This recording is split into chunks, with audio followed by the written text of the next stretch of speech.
Welcome to our channel. Today we how to verify sales strategies with Adobe, beginner guide step by step clearly. To verify your sales strategies using Adobe, begin by gathering all relevant sales data. Open Adobe Analytics and log into your account. Navigate to the Reports section on the left sidebar. Select the area of focus for your sales strategy. Choose the specific metrics you want to analyze, such as conversion rates or revenue per visitor. Set the date range to align with your sales strategy period.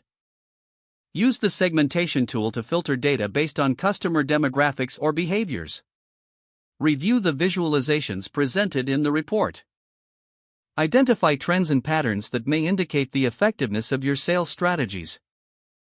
Download the report for a more in-depth analysis if needed. Utilize Adobe Experience Cloud to develop personalized marketing strategies. Incorporate A/B testing using Adobe Target to compare different sales strategies. Monitor user behavior on your website through Adobe Journey Insights. Adjust your sales approaches based on insights gathered from user interactions. Collect feedback from your sales team regarding the strategies in practice. Schedule regular reviews of your findings to keep strategies current. Apply any necessary changes to your sales strategies based on the data collected. Repeat the verification process periodically to ensure ongoing effectiveness. Stay informed about updates in Adobe tools for improved data analysis. If the page does not load, refresh the browser or try again in a private or incognito window. Make sure you are using the correct email address, then retype it carefully to avoid small typos.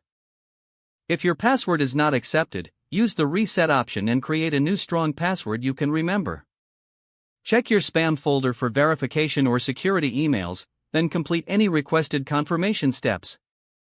Enable two-factor authentication if available to improve account security and reduce unauthorized access risk. After signing in, review your profile details so your contact information and settings are accurate and current. If you see an error message, note it down and try again after restarting your device and internet connection. Log out when you finish, especially on shared devices, to keep your account and payment information secure. If the page does not load, refresh the browser or try again in a private or incognito window. Don't forget to like this video and subscribe to our channel for more step-by-step tech guides.